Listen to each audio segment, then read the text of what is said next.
Welcome to the Dr. Dad's podcast, where a naturopath and chiropractor come together each week to share lifestyle medicine, health advice, and inspiring interviews with some of the top experts in health and wellness, bringing you the latest in nutrition, exercise, ancient healing, toxins and detox, your microbiome, mindset, hormones, brain, and much more. Stay tuned. We're going to teach you how to experience growth daily.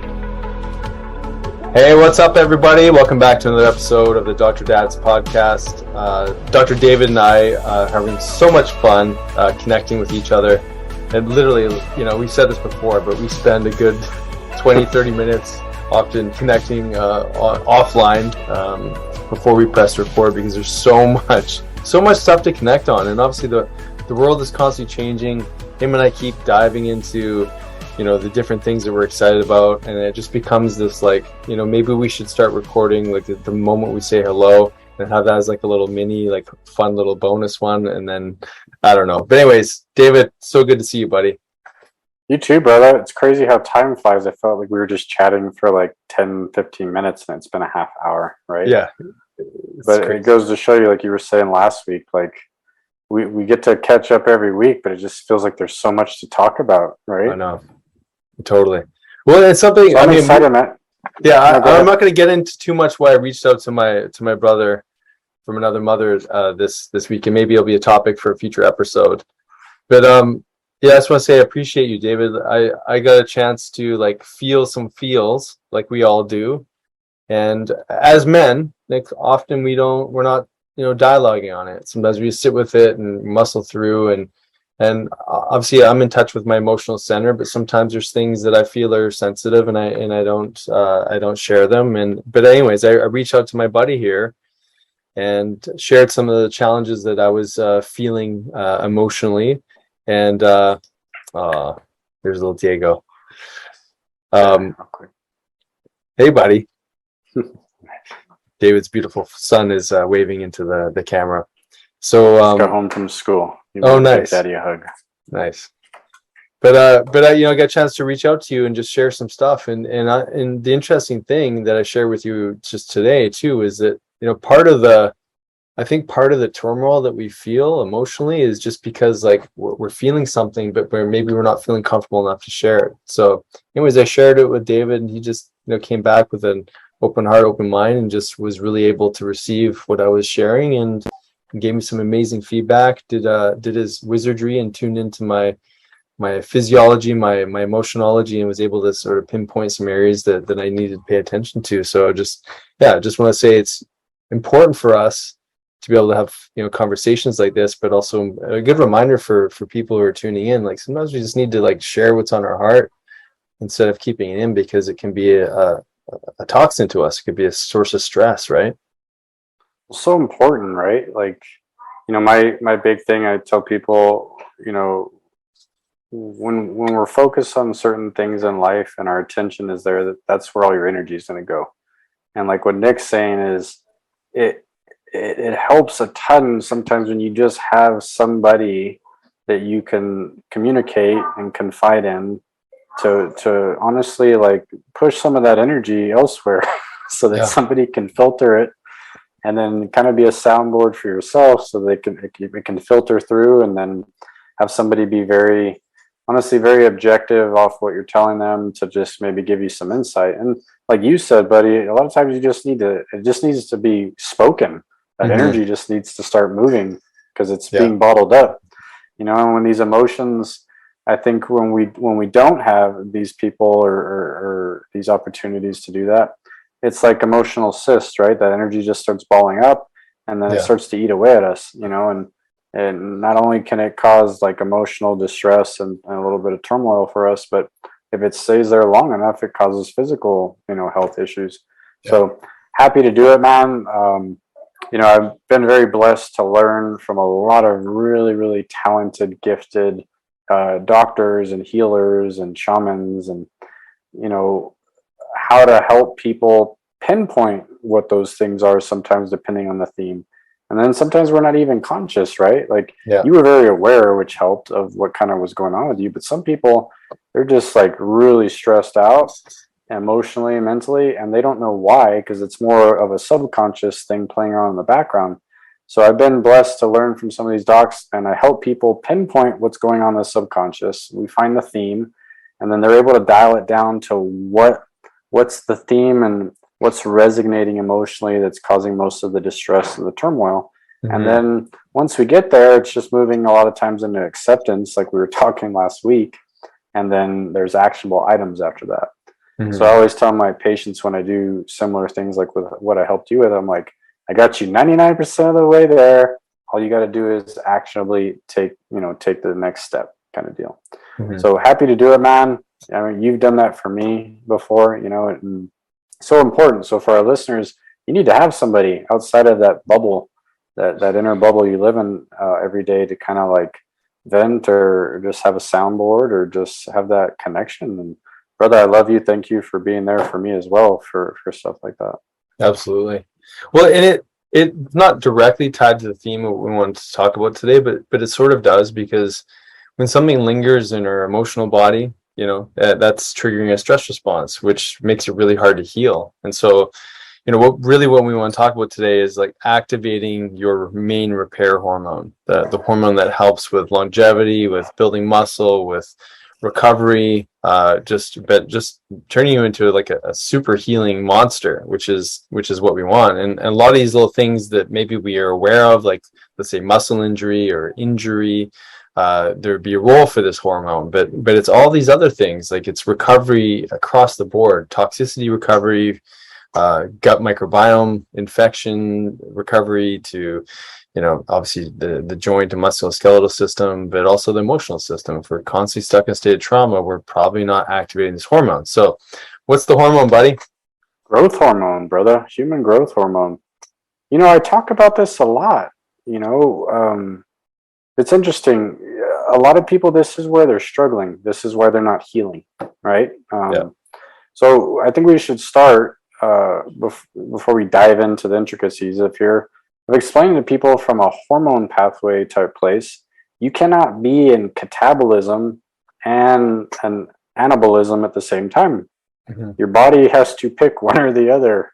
Okay, so what I explain to a lot of people, what happens of why we're not healing, why we're not repairing, why we're not recovering, and then even for people who have a lot of hormone imbalances, and like progesterone and estrogen and growth hormone, like which what we're going to talk about today, it's because they're stuck on this catabolic side all the time. There's a chronic state of stress in the body, and you're always shunted into what's called pregnenolone steal, and you're constantly dumping cortisol and cortisone out all day long.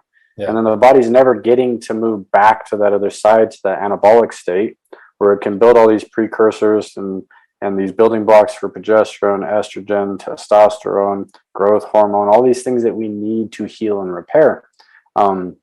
So important topic today. I mean, we're going to talk about how this benefits us in the gym and other things like that. But the reality for healing, like Nick is saying, in recovery, this is kind of what we're talking about.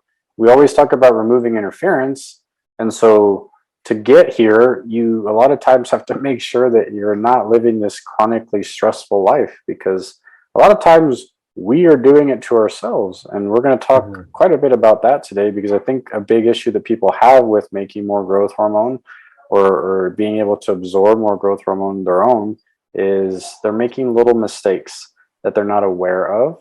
And I think if we can bring you guys some awareness today, this will help you kind of tweak some of the process that you do every day. And then you'll start seeing this healing, this repair, this recovery on the other end. Yeah. They bring up an important, like, just overarching topic, and that's catabolic states versus anabolic states.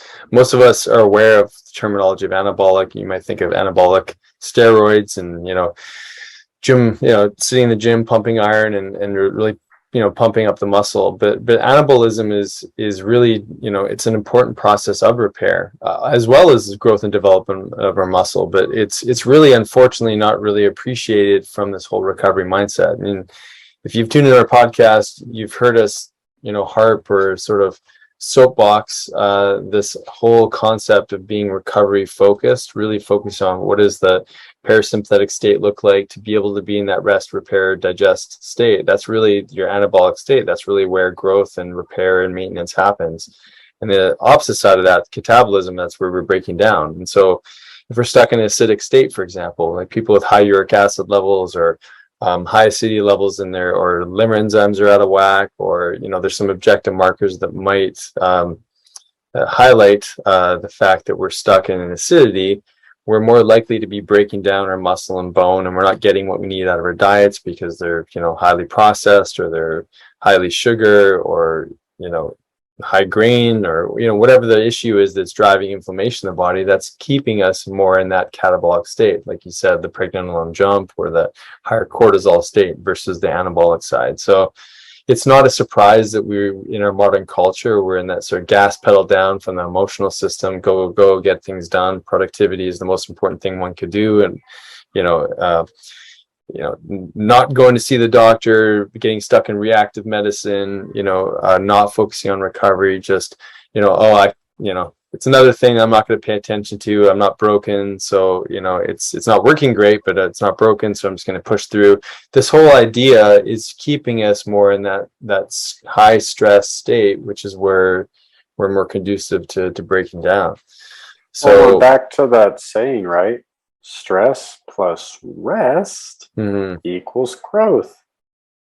I got to tell you, man, the majority of the people that I start having problems with recovery or healing, when I look at their process throughout the week, they have a full-time job, they go to the gym, let's say 5-6 days a week. They're just busy people, right? They travel. I mean, they're always on the go. And they run into these hurdles throughout the year of like, oh, I'm struggling with this, or I'm struggling with this, and it's not going away. And and it's funny how quickly, once I tell them, well, let's do this, why don't we go to the gym 3 times a week for a while? And they look at me like, no, like, crazy? You can't take away my other 3 days of working out. And I'll tell them, like, look, I want you to train 3 days a week. You can do like active recovery on a couple other days, but I don't want you doing anything crazy. I want you maybe walking or doing yoga or doing something chill on those other days. But I don't want you doing like your training like you've been doing all week. And I said, you need to have some downtime. And it's funny, the moment they do that, the sleep improves and their energy starts coming back and their digestion gets better, and like the body starts to thrive again, right? And again, it's just, I think people get in this mindset of the more you do, the more you grow. And that's wrong. Yeah. It really is wrong. Like, the secret of the sauce is timing the recovery and the rest in increments while you're getting work done, right? Yeah. And we're going to talk a lot about that today, right, with growth hormone, because you can really just kind of like block all your growth hormone from making little mistakes throughout the day, and that's why you're not really getting any growth and repair and recovery. Yeah. So what's the prime time for growth hormone release? So I mean, you get a big burst in the morning, right? I mean, let's just start there. The first thing in the morning, we're getting a big dump.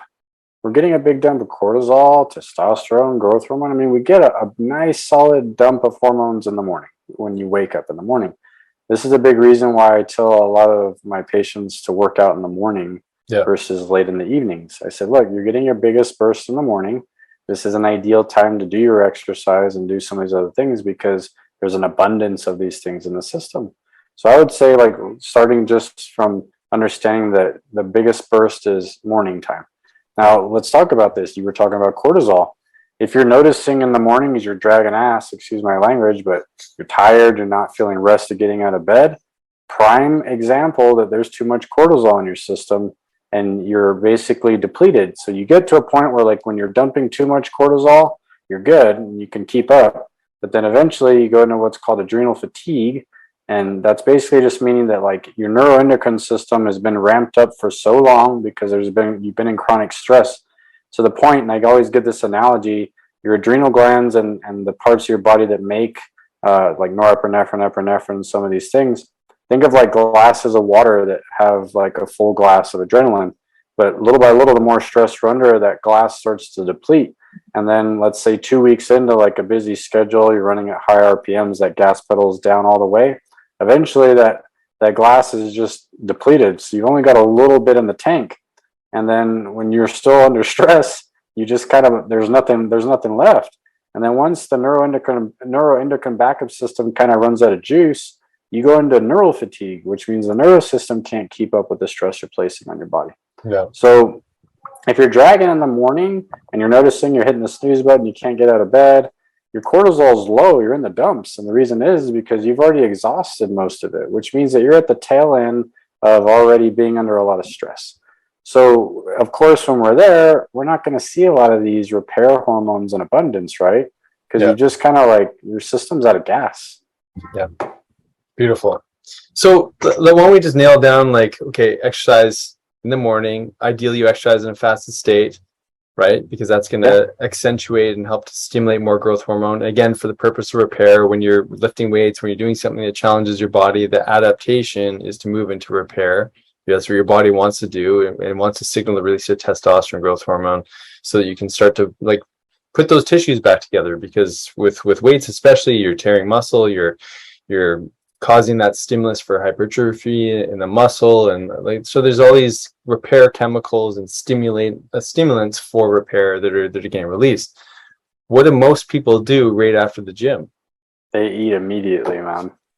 You'll see the banana, the apple, the shake in the gym bag, and like they're walking out and they're already slamming something, right? Totally. And I always tell people, like, that's that conventional wisdom that's been passed around for a very long time. In all honesty, it's really bad advice. It's working. You're working against yourself here. The moment you trigger insulin right after you train like that, you're blocking all that growth hormone from being able to be absorbed by your cells. You know, insulin's like this double-edged sword of growth hormone. If it goes up and cortisol goes up, your growth hormone and its ability to be absorbed into the system starts to drop out. And so then we're at a loss for getting, like Nick's saying, this growth factor that helps build muscle, repair, recover, and also fat burning hormone, because it helps us burn fat. So if you're someone trying to lose weight and you're doing that meal within the first 15 minutes after you're done training, you're not going to get there. You're working against your own body's internal mechanisms to help it do it for you. So like Nick was saying, of course, in the morning, if you train, don't eat before, because you don't want to trigger insulin either. But you got to wait at least a solid hour after you work out before you put anything in your system. Like I just went to the gym at like 1:45 today, got out at 2:45. And I'm waiting about an hour before I eat. It's been right about an hour. Right when you and me wrap up the podcast, I'm going to go eat something.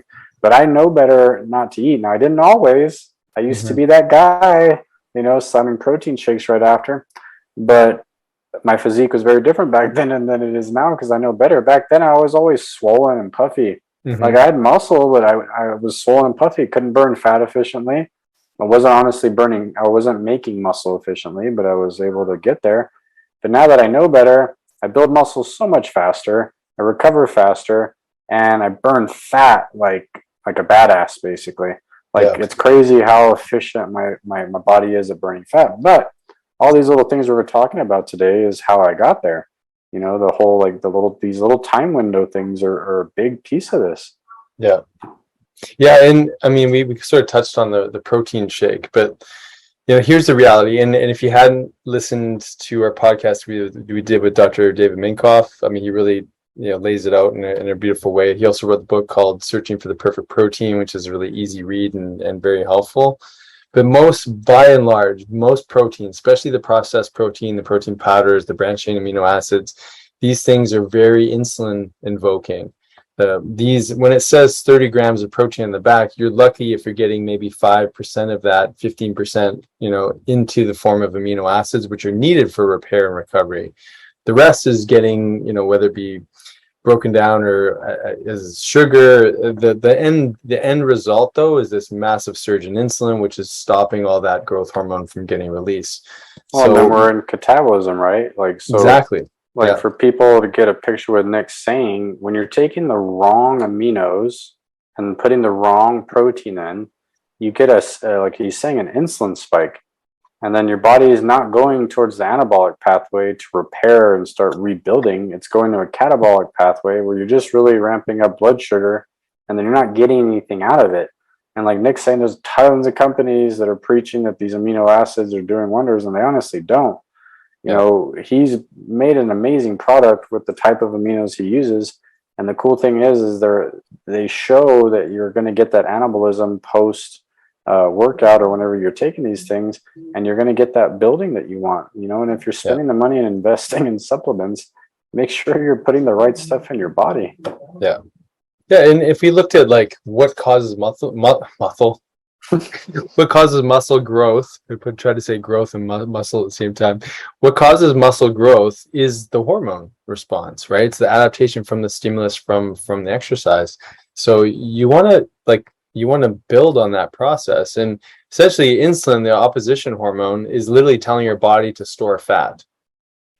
That's, you know, it's not telling the body to repair the muscle and whatnot. Now there's a ton of people that have followed the old paradigm where you're crushing the protein shakes and you're doing all this thing. You're getting a lot of bulk. You're getting a lot of swollen people with messed up digestive systems because you're just constantly pushing that insulin. You can still grow by pushing insulin. You do enough, workouts or whatever, and you change your diet, of course, but you're just hitting the protein super hard. You're still going to grow, but you're putting on this unhealthy muscle versus a really finely tuned muscle. So growth hormone is allowing for this process of autophagy, but also fat burning. So as growth hormone rises and surges, you're getting more of this repair, you're getting more of this autophagy process, more of this fat burning. And autophagy is basically breaking down proteins and debris in the body that's not serving us. It's like inflammatory tissue. It needs to be eliminated from the body. And so we want these signaling times, especially post-exercise, meal timing, the kinds of foods we put in our body. Obviously, all these things are going to play a role. And really noticing the time of day you work out, because there's data to show that even like late night workouts aren't great for growth hormone. It's starting to mess with the whole melatonin cycle at nighttime. So, even being aware of that. Now, David brought up something interesting. I think it's worth mentioning. Sometimes those gym workouts are going to happen in the middle of the day, or early afternoon. That's still fine. And from some of the data and the experts that I've listened to, that's like your prime time for really hitting heavy weights is like sometime in the middle of the day, where the morning might be easier with a flow or, some of the primal movement stuff or some of the HIIT. But really, you can go a little bit harder in the middle of the day. Do you want to talk a little bit about some of the exercise variation that one can implement through the day? Well, I'll give a quick story, man. So, when I was in college and I played ball at UTEP, I initially was at the 5:30 lifting group, and that was a blast. Can't tell you how much I enjoyed that one, buddy. So I was always up like at 4:30, got dressed really quick. There was like a 20-minute drive to the university, and then I had weights. You had to be ready to start lifting at 5:30. And it was interesting, man. We would train. I think I was in that 5:30 group for about 6 months. And during that 6-month period, I had like little to no gains in any of my numbers in the gym when we were lifting weights. And this was all Oli lifting, right? And then after that 6-month period, I got moved to the 12:30 lifting group. So, of course, I was super psyched because I'm not a morning person, or I am now, but I wasn't back then at all. So I got moved to 12:30, and it was crazy, man. Like, honestly, within about 6 weeks, all of my numbers, my lifting numbers went up probably by at least 20 to 30%. Yeah. So to what you're saying, there is some magic in figuring out where you're going to thrive the best throughout the day with your workouts. I don't, now I do much better in the mornings than I used to. So I would tell you, like, my body has changed, and I can probably still get that growth with early morning workouts if I wanted to. But my go-to usually, like you're saying, is in the morning, I'll do like primal movement, GMB stuff, yoga, stuff that just opens me up. We stretch out in the body glove, right? And then I like working out more like midday, early afternoon. And I never work out late. Yeah. And like Nick's saying, the studies show that when you work out late and you're doing, I would say, moderate to intense type exercise, you're ramping up cortisol. Yeah. And we don't want to do that in the evenings right before we go to bed. We want cortisol to be dropping off at the end of the day. So if you're one of these people that's working out really late, you're not noticing, maybe you're not sleeping great, or you're not as rested the following day, or you're not recovering, it may just be your workout time. I'm not saying you can't work out, but it's not going to be moderate to intense exercise. If I was to do anything late in the evenings, it would be like yoga or something chill again. That sweet spot, I would say, for this intense type stuff is either morning to about 4 p.m. Yeah. And then after that, you kind of want to be dropping off a little bit. So, the timing is huge. There's a lot of magic in the timing. So we talked about timing of when you eat after you work out, and then before, if you're eating or not. And then now we're talking about when you work out, because that's an important piece too. Yeah. And there's so many nuances here too. Like, let's say someone's training for a marathon. That's like a whole different conversation. There's different like aspects to repair, and that's the hormone rule still applies. So you just have to navigate it differently. But who we're addressing, I guess, in this conversation is not the professional athlete, not the person who's running the marathon. These are people that, like you and me, or people who are making exercise a priority, or have yet to really start to really understand some of these dynamics. And then whatever that individual's goal is, obviously that's where unique tweaking needs to happen. But that's sort of like one of the things I want to say. And the other thing, there's some interesting information just on like taking your muscle to ultimate fatigue. Like, do you want to talk a little bit about like that hormone response when we're just like pushing it so hard, whether it be the gym or on the field or whatever it is you're doing? Yeah, so that was interesting. You sent me that article, and I thought that was a really good point, because nobody really talks about that, right? Again, we're in this like more stress is better. Mm-hmm. So a lot of people get into the gym and they lift weights, for example, and they'll take their muscles to failure with some lifts, right? Like they'll do 3 or 4 sets, and then they'll do like a superset maybe at the end of those sets, and they'll go to failure. And the problem with that, believe it or not, is that's working against you. There's this big component of putting stress on the body to a certain threshold, to where, let's say you're doing a set of 10 and you want those last 2 reps to burn, or you're doing high reps, you're at the 15 rep count, those last 3 reps to burning. I would tell everybody that would be okay, but you shouldn't be going to the point where like your muscles are just exhausted when you leave the gym, like you just overdid it. Because the moment you do that again, we're shutting off all these mechanisms, and the body basically is going to have a much harder time trying to repair and recover. What was it they're talking about? The nervous system, right? Mm-hmm. This is more of a nervous system thing. Our nervous system has to recover from your exercise too. So if you do any of these, like I would say these HIIT workouts sometimes, and maybe you've just had enough, sometimes you got to just tell yourself, okay, I'm done. Mm-hmm. You don't just keep going to exhaustion, because the moment you do that, you just blew all that time in the gym, and you didn't get anything out of it. Yeah. And so you're upregulating that cortisol response, like you discussed before, hugely, right? Yeah. So even if this is in the morning or like midday, I'm still working against myself, because I took something that was supposed to help me grow and like try to build my body, and then I completely ruined it in the time that I was in the gym because I overdid it. And this is why I'm big. I mentioned this, I think, last week or the week before. This is why I'm huge. I'm not predetermining what your workout's going to be that next day, because you don't know how you're going to feel that day. Yeah. You and me are bigger about talking about like the Oura Ring or the Whoop Band, and like looking at your recovery index and then knowing what to go to. But if I'm not recovering well and I'm maybe a little tired that day, I'm not going to force myself to go do a HIIT workout because that's what I planned on doing, like on a Wednesday or Thursday. It's in my calendar, man. You gotta follow what it says in the calendar. But that was how it was back in the day, right? I mean, I know. when we were athletes, you didn't get to pick. I mean, you just had to show up. Yeah. But I'm much better now about, I don't want to call it throwing in the towel, because it's not, but like I just know when I'm done. Yeah. Like today, I'm working on this GMB stuff, trying to build my foundation again, because I'm getting back in the gym before I touch any weights. And I was joking with my buddy. I said, I'm starting to feel pukey. I'm done. Like that was my indicator. I got a little nauseous. Yeah. My head started pounding a little bit, and I'm like, yeah, I'm done. The old me would have just kept trying to go a little bit, but no, I mean, I'm done. Like, and what for, right? Like that was my body, my own physiology telling me like, hey, you're stressing me out now. Like that's it for the day. And so it's interesting you had that. Because, like, I literally just had that on Friday. I was working on my trainer. I'm like, I did the assault bike before. Okay. And have you done the assault bike before? Which one is that? The one with the? It's like this wind machine. Like you're getting all this like cooling air at you, but it's a pain in the ass.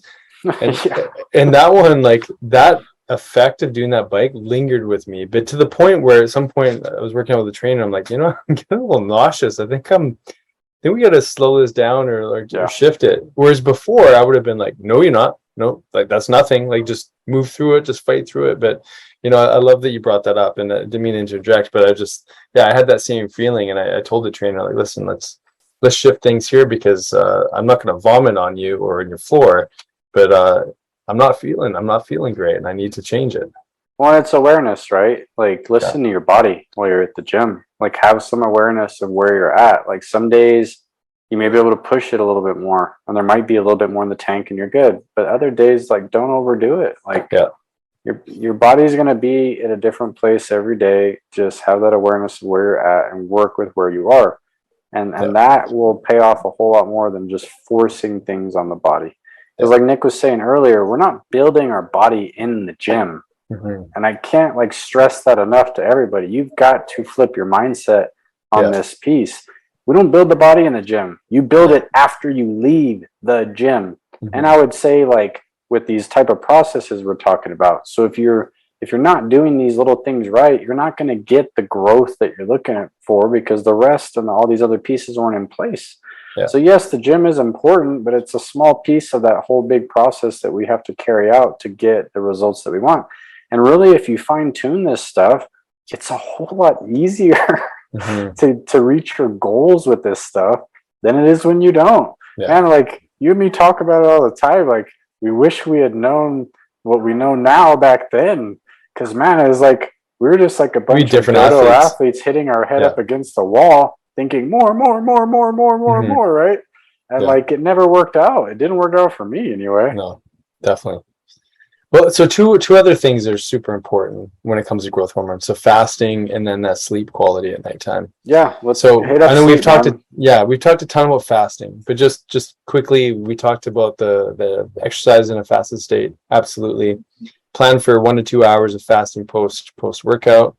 That's a good strategy to really let your body bathe in that growth hormone post workout. And then the longer fasts, like the intermittent fasting, the 24-hour fasting, the block fasting. Fasting puts you into a state which is going to allow for growth hormone to rise, which means more cleanup, more autophagy, better fat burning, lower insulin, which is what this whole mechanism is all about. I mean, we've talked a ton about fasting, but we definitely just need to highlight it there. Anything else you want to say on fasting before we jump to growth hormone, to sleep? Just for our women, if women are listening, rules are a little different for you all. The big thing we'll talk to a lot of women about is you guys kind of probably have to eat a little bit quicker after you work out, because hormonally you guys are built a little bit differently. So if you're doing some of these intermittent fasts and then you're going to have like a mid-morning workout or midday workout, usually what I'll tell my women is like they can eat a couple hours before their workout, depending on if it's like mid-morning. Go ahead and eat breakfast because they've already been fasting throughout the night and maybe the evening before. Or if it's an early morning workout, I'll say, well, do a fasted workout, but you need to eat right after. And so women have a little bit of different tweaks there, and it helps to work with someone like me and Nick to help you tweak these little things, because there's different rules. But these are primarily kind of general rules we give for our male population, but a little bit of tweaks for the females. Yeah. And then knowing their cycle too, obviously. And then, your cycle is big, right? Like, you kind of want to like back off on the fasting a little bit right around your menses period time. Usually it's about 10 days. Women will start craving more carbs. Exactly. And I tell them, like, have more carbs. That's when you or even more protein at that time too. Yeah, more protein or carbs, right?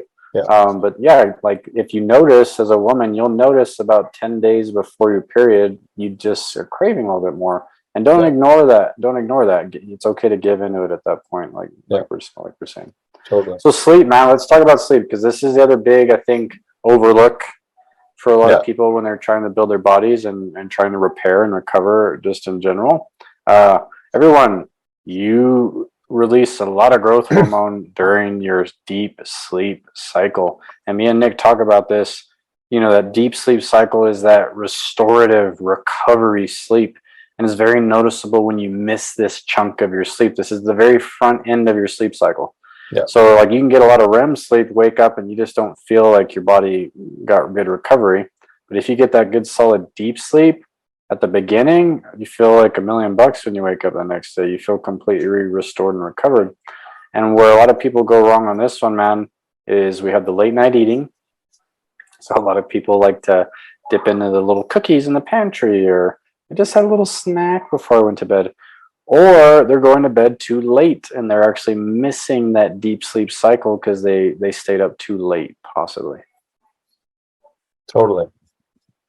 Yeah, and you know, being appreciative of that insulin response too, right? Because if we're going to bed and we've been crushing snacks since we finished dinner, you know, the likelihood of getting that deep sleep is so low. But the main problem is we're stuck in insulin, you know, in some level of insulin resistance. Dr. Sachin Panda talks a lot about that with people with shift work or the late night eating. Our pancreas literally wants to sleep at nighttime, and it's getting messaging from melatonin to stop its efficacy and how insulin actually responds. So those of you maybe don't know, insulin's grabbing or stimulating the body to release or to pull sugar out of the blood so that it can get into the cells, and unfortunately in doing so too, it's also going to be stuck in that stage of fat storage. So knowing your meal timing and really, I mean, this is where objective analysis, like getting a fasting insulin, is super valuable. I mean, even testing your growth hormone is valuable. Looking at melatonin or getting a sleep tracking device to really look at how the dynamics of these hormones are operating through your day. Obviously, looking at testosterone, estrogen, progesterone, DHEA, sex hormone binding globulin. Looking at all these markers is super valuable when it comes to looking at how you're doing metabolically, how repair is going, recovery is going. But everything that we're speaking to here is how you set yourself up for sleep is really going to determine that release of growth hormone at nighttime. Well, the other thing I would tell is your hygiene before, like, what are you doing before bed? Like, if you're someone who likes watching TV, what are you watching? Like, if you're watching things like scary movies, or like some people like those cold case file shows and they get into that weird TV watching stuff, that's probably ramping cortisol up before bed. That's not the type of hormones you want ramping off based off your viewing choices, right? Exactly. So number one, like, you shouldn't be watching TV, at least, I would say, at least an hour before bed. Okay. But number two, like, if you are, watch something that's making you laugh, like a comedy or something that's bringing like a lot of happiness, these feel good hormones, versus like the scary or some of these other stuff, because again, you can ramp up cortisol real easy if you're watching things. I mean, Clarissa's big on that. She's like, oh, I don't want to watch. She won't watch certain things in the evenings because it ramps her up a little bit, right? Like, we were trying to get into that Stranger Things on Netflix, and it's a cool show, but it's a little scary, right? So like, that's not a go-to for her in the evenings, kind of deal. Totally. But yeah, I mean, having that process to wind you down in the evenings, number one, like we're saying, not snacking, but even like journaling, reading a book, things that help start calming your body down. You gotta slow the car down.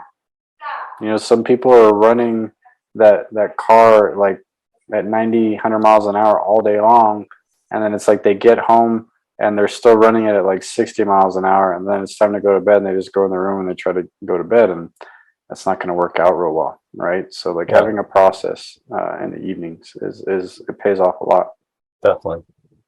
So, I mean, other things that I see a ton, or not a ton, but enough, men wanting to get a growth hormone prescription and do exogenous growth hormone. Where I'm basically everything that we just talked about. These are all strategies I first, get our male patients on. It's typically, I mean, I guess women would ask for it sometimes too, but it's definitely much more common in men, and it's typically more common in people who have had an injury. What we encourage most people, I'm not opposed to using exogenous hormones, with a caveat. If you haven't done any of this preliminary stuff, like I always tell people, I think it's an absolute waste of time to just throw a bunch of growth hormone into the body without doing any of this work. Like, when it comes to hormones, you want them to be able to be received by the cells. So even like from a detoxification point of view, you want healthy cell membranes, you want those fatty acids, amino acids, you want your communication system nailed down.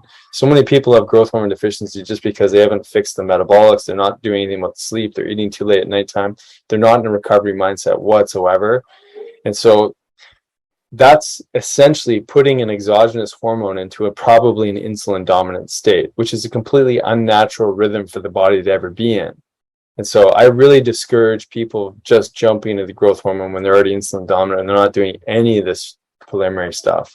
Would there be a role for an injury? Sure. But again, like, set your body up for success first. Maybe do some fasting first, like prepare your body. If there's still maybe a need, maybe there'll be a role for it. But again, I mean, this may be a discussion for a future episode, but this is also where you could look at the growth hormone releasing hormone, peptides, and some other things that can actually be really advantageous to stimulate your body's growth hormone. So again, that's a bigger conversation, but you must run into this as well. No, I'm glad you said that. That's kind of my big thing. I bring that up first, man, when people ask me about that. I get a lot of questions about that. Doc, what do you think about testosterone or growth hormone injections, all these things? I say, look, if you're not doing all the other things right first and really letting this innate, okay, like, you know, what people need to understand is your body internally already has all this stuff. Yeah. And what we're speaking to today is a process and these little small tweaks for you to improve things so that you get the most out of what your body already expresses. I mean, I always talk about maximizing the expression of the perfection within. That perfection's already there. Love that. You just need to reorganize sometimes the way you're doing things to allow that to express itself. You know, and I'm with you. Like, you can't skip that and then start jumping just to, let me just start injecting myself with exogenous hormones, because like Nick's saying, you don't have the foundation when you do that, and it's not helping your health at all. Yeah, you may see changes in your physique and recover, but it's not natural, and it's not a good way for the body. It's going to throw the body out of into more imbalance, honestly, in the long term, I believe. Mm-hmm. So you might be surprised at the magic that happens when you apply some of these things that me and Nick are talking about, because it's been life-changing for me, but it was just one of those things, buddy, where I was always aware, but I never accepted certain principles. And now that I have in my life, when I actually put these things into play, it pays off, man. And it's kind of just neat watching the body do what it was designed to do. Totally. And that's a cool thing. Like, it puts responsibility back on the individual. But there's some really interesting stats. Like, the article was sharing too, like, if people are doing a longer block fast, you get, 1,200% plus increase in growth hormone release, boost in testosterone. Like, even doing a shorter, like 24-hour fast, you're getting massive surges in this hormone. Like, when you optimize your sleep, you're building on that. You exercise in a fasted state and you delay your eating a couple hours afterwards. And again, you're maximizing your natural endogenous response. And so there's so much empowerment here, I think, when it comes to growth hormone and ability to actually really tap into that reservoir or re-stimulate or recultivate it within the body.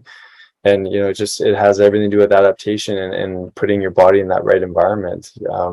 So super important there. And amino acids. Amino acids are great tools to help stimulate the precursors for growth hormone, as is getting the right fatty acids, the therapeutic nutrition of some of these core nutrients that really can help to build things up. And so, at that point, whatever happens from an exogenous point of view, that's obviously a discussion between you and your doctor. But doing this preliminary stuff is essential in my mind. I love the way when you said cultivation, right? Cultivation, because that's honestly what you're doing. It's cultivating, and you got to have all the right pieces in place. You got to be doing the right things. And like Nick was saying with the aminos, everybody, aminos aren't just building blocks for muscle and tissue. It's building blocks for hormones, like you just said. Yeah. Enzymes. So if you're deficient in these aminos, you can't make these hormones, you can't make these enzymes, you can't make these things. So very, very important to get the right, like we're saying, the right type of protein, the right aminos there. And like me and Nick, we're big supporters of like body health and some of these things. So totally. Yeah. All right, brother. I think that's good. I mean, that's a lot of important stuff on growth hormone. And I mean, we'd love to hear from you guys. Like, when you guys are implementing this stuff, what's working for you, what's not, what have you tried? It's always nice to hear from the audience, whether it be commenting on YouTube or on the Podbean platform or on the website. I think there might be some feedback on there. So, wherever you can, we want to hear what you guys are implementing and what questions you have. We want to know, what kind of guests do you want? What do you want to listen to? What kind of topics do you think are important to discuss? We love hearing from you. So Been getting a lot of love, man. I had some people reach out to me yesterday saying, man, I'm loving the podcast, loving the topics you guys are talking about. So like Nick's saying, we want to hear from you all. Like the more we hear from you, the more we know kind of what you want to hear more about or what you want to learn more about. And we're here to guide you. Awesome. David, always a pleasure, my man. You too, brother. Yeah, we'll see you soon. Love you too. Thanks for listening. If you enjoyed today's podcast, please be sure to subscribe to the Dr. Dads and share with your family and friends. You can also follow and interact with Dr. Nick and Dr. David on Facebook and Instagram for a daily dose of inspiration and the latest in health and wellness. Be well.